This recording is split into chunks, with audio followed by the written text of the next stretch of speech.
Morning friends, সবাইকে জানাই শুভ দীপাবলি, শুভ কালী পুজো and happy Diwali.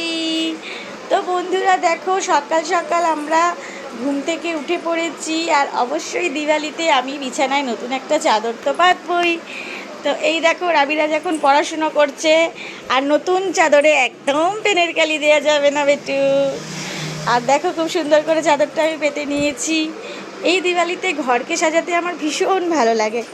তো তোমাদেরও কি আমার মতন ঘর সাজাতে ভালো লাগে? তো দেখো বন্ধুরা, আমি ঘরটা এরকম সুন্দর করে সাজিয়ে ফেলেছি। আর চলো ওদিকে দেখাচ্ছি আমি তোমার। আর এইখানে দেখো, প্রদীপ ভিজিয়ে দিয়েছি। আর এই দেখো, এইখানে রয়েছে সমস্ত কিছু রঙ্গোলি বানানোর আইটেম। তো দুপুরবেলায় অবশ্যই রঙ্গোলি বানাবো। আর এই যে রঙ্গোলি প্রদীপ, এই ছাড়া রয়েছে ক্যান্ডেলস। তো চলো বন্ধুরা, খুব সুন্দরভাবে দিওয়ালিটা কাটাই। তোমরাও খুব ভালোভাবে দিওয়ালিটা কাটাও। আর দেখো, গোপুদাদা কি সুন্দর নতুন জামা পরে নিয়েছে। তো চলো বন্ধুরা, রাত্রিবেলায় দেখা হচ্ছে। সমস্ত কিছু সাজিয়ে তোমাদেরকে দেখাবো, শেয়ার করব।